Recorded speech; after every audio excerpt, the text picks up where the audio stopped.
Hello again, and welcome to lesson 1 of the First to Respond Creating Leaders series. So I'm going to start with, in lesson 1, awareness, and that is of our influences.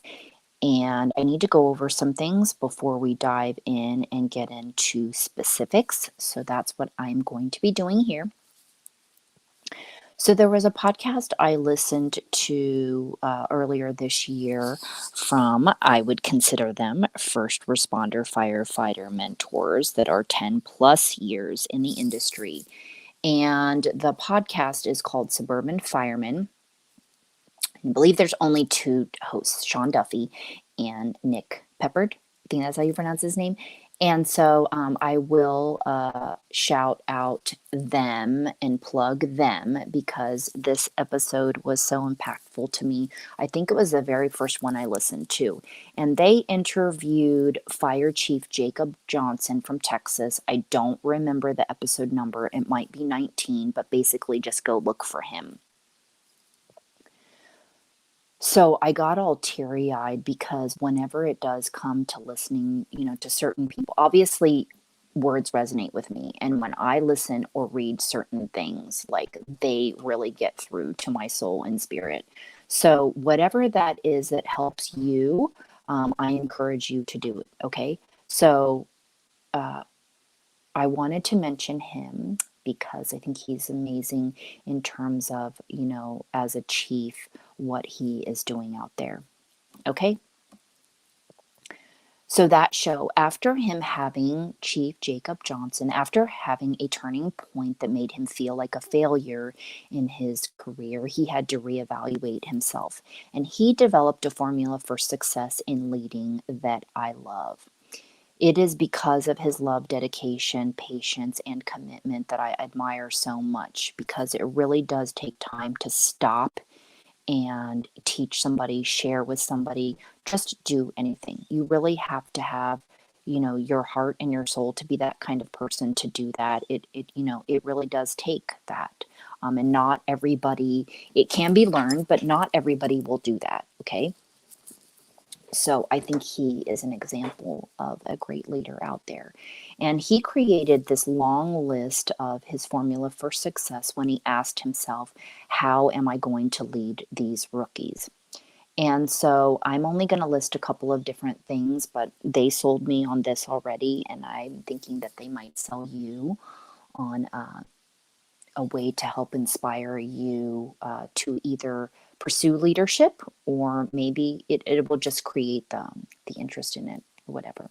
Maybe you'll be hearing these. This is being said in a different way, but you've heard it before. Okay, so number 1, he says that he makes them, his rookies, feel proud. And on their first day, he goes through this whole routine where he takes them outside and tells them the importance of the bumper, the truck bumper, and taking a picture to honor them, talking about how to earn respect, helping give them a sense of pride, and also helping instill commitment to their job. And so, making them feel important. Number 2 is getting involved in their lives and showing them that he cares for them, asking them questions about their lives, a variety of other things I could be listing here, but you just need to listen to the show. And then I also think this is also very important. And this is also important to me. A lot of what he's talking about is resonating with me because I'm the same exact way. And I see the importance of all of this, taking time out for others. Okay, so the third thing is asking them, the rookie, the student, the whatever it is situation you're in, is how they learn. And I think this is really important because the more you understand yourself, it's just going to make life a lot easier to kind of figure out certain things, including problem solving.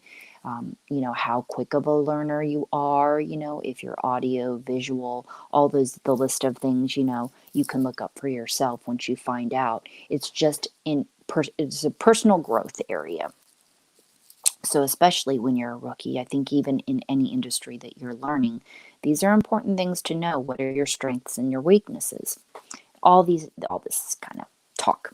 Okay, so I wanted to go on, I wanted to explain that to you because I love that show so much. And I wanted you to see that there are people that have that level of commitment to you if you're willing to learn. Okay, so now we are going to go into awareness, and this is a little bit to, I know it's a little bit, it's a lot to digest, but I'm going to try to talk slowly. And again, this episode not too lengthy, so it can give you time to sit on it if it is brand new to you or just something I'm saying differently. Gives you some time to think about it. So, awareness. This is regarding our influences and all of that. Okay, so have you ever heard the saying that the brain is a computer and if you don't program it, someone else will? So I'm mentioning this because from the time we are born, someone or something, environment, society, parents, friends, organized religion, all these things have influenced the person we are today.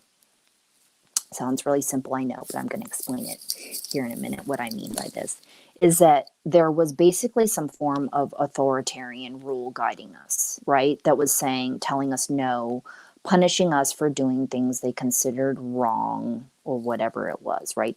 But basically, this is where we got the mindset of I'm not supposed to, I shouldn't do that, and that love is conditional, and I only love you when all these sorts of things. This is where we get that kind of thinking because it's somebody else who kind of has been governing us.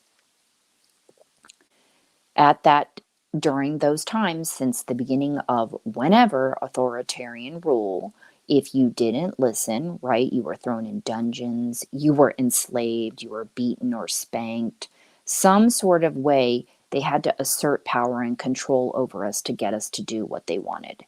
And this becomes even more evident when you become a parent and you have to choose and decide if you want to spank your child over different things, you know. And so that's where I kind of struggled because I didn't want to do that. And especially for every little thing, I wanted to be able to instill a level of respect. And so I was seeking other methods, and that is for another show, but it's called democratic disciplining. So, we have the choice, right? Whether we want to continue, again, just the way people have been doing things. And people have different types of opinions. I didn't want to use spanking as a way for my child. I didn't want her to fear me as a result of that. I wanted her to make the decision that she thought was appropriate, for the situation. Okay, that's for another deeper subject. So this is also the part of where, under this authoritarian rule, people pleasers like me growing up, we have such a hard time speaking up, and that we even feeling like we even have a right to say no. In my case, the fact of not having social skills and being an introvert, I feel like left me at a disadvantage. Okay, now you know that. So, as an adult, if we acknowledge that we've been influenced by other people, our surroundings, our environment, this is how we are the way that we are, have been living the lives that we've been living. And at the same time, with that being said, not everybody is like this. Some people are more resilient and they aren't as easily influenced. So you might ask, okay, why is my brother or sister or sibling or friend or whatever, why are they not like this? Why do they not have a problem with this? Well, I just explained it to you. So I'm bringing this up again. I want to bring it back to many of us have been following the beat of somebody else's drum. Okay, so whether we agree with it or not, this explains it. Okay, and a lot of this I learned during my self defense training. And so that's how I can come to explain a lot of this to you, because it just so makes sense. It has made sense to me, and maybe it makes sense to you. So, if you're interested in leadership, I want to help you see that change is possible. You can help create change. And yes, you truly can make the world a better place. It sounds like another cliche saying, but by the end of this series, I know that you are going to feel more confident in that that change is possible, and that just by shifting our mindset and believing and that we don't have to accept things how they are, and all of that I just explained to you, it just takes passion and daily practice. And I think that if you surround yourself, not think, I know that when you surround yourself with other people that want the best for you and are interested in performing at their highest, and want, especially in the first responder industry, that really want and believe, that change is possible, but we have to collectively want to do this. Whatever it is in our lives, including our government, if it's our government or if it's the school system, whatever it is, wanting to be better parents, it's not just a fantastical, thought in our mind, that we can actually help facilitate change. And now what I want to end in with some personal examples of that. I know these are funny examples because remember, I'm not a first responder. I only have some examples from them, and a lot of, other examples that we can talk about in the future episodes. But as a first responder, you are not immune to the different things that go on in life that are not first responder related, meaning in dealing with in your life, wanting to, speak up and say no to family obligations or whatever it is. And I know this is so funny. So this, I'm going to end with talking about feeling our rights, feeling deserving, feeling like we can ask questions and it's okay. Is that, in my realization as an adult in my early 20s, when I realized one of the first examples, it's like, hey, wait, I can eat Fruity Pebbles if I want to, because my dad said I was never able to have them. So there's one thing there. And also personal experience, clients I've talked to working in skincare, is getting into these situations where, you have the right to ask these questions and you have the right to do your own research and do what you want to do. Okay, in any sorts of decisions. I know it sounds so simple, but I'm going to give you the example of going to the dermatologist or doctor, which I have had a client who was basically, she went in for dry skin and she realized her skin was turning brown and pigmented, basically, also possibly too from sun exposure. And she realized that she had been recommended chemo meds. Okay. I have also had clients whose children were recommended bleach baths and steroid creams for basic common skin concerns, not even just like the dry skin, but also eczema, which is an internal reaction. Me being an unconventional holistic practitioner, I actually interview doctors and things now that I go to, or I ask them, or I tell them that it's, I let them know I've studied Eastern medicine and I know the body knows how to heal themselves. Is that okay with it? Because I'm going to be talking about it and I'm going to be questioning. Just because I question doesn't mean I'm not going to do. I don't value your opinion, but I want to know, okay, why did you recommend me chemo meds for dry skin?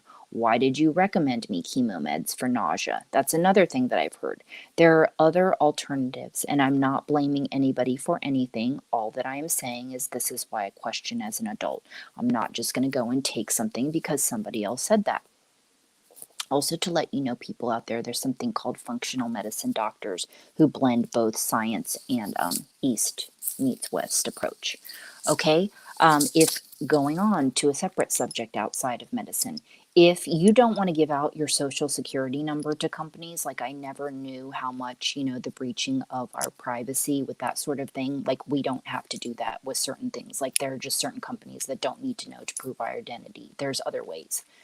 Again, another example, if you don't want to go to college, it's okay.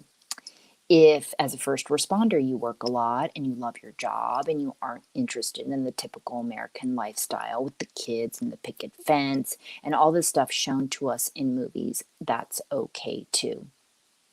Okay, so this is just all a part of, do we necessarily need to continue to do things that aren't for our highest good or don't resonate with us? That's the point of what I'm trying to say, is that if we've all been walking to the beat of everybody else's drum and we've just been doing all of these things for so long, is it necessary to continue on with them if they are not benefiting us in a good way, or helping us, or jeopardizing our health, whatever the issue? Okay, and so that's where a lot of originations, I know it sounds really simple, but when you break it down into examples, you will see how much, especially our culture, American culture, what we've been doing for so long, that you can actually, I mean, there's a list, you could create a list of all these different things, how the culture reacts or responds to grief and loss in the culture. People saying the same things over and over again, and not necessarily that it's bad, to say somebody, I'm sorry for your loss. But now I kind of look at statements like that as if well, they're still with me. So I don't really know to say that I lost something, just because you can't physically see their body. So a lot of the things I believe, I realize, are out of pop culture, but I'm definitely going to still keep talking about them because, I can choose. I can choose to think a different way. And once I realize that I can do that, and with confidence, it has changed my life. Okay, so if this interests you still to listen further, I will see and talk to you in lesson 2, where we will talk about, are you a leader, or could you learn to be with the help of a great mentor? Okay, so I will see you in lesson 2. I hope you saw value in this, and if you need a minute to soak it up and think about it, take your time. Just try not to do too much time in between lessons. You'll forget about what we talked about. Okay, thanks. This is Rock Your Life with Nora Finch. See you in lesson 2.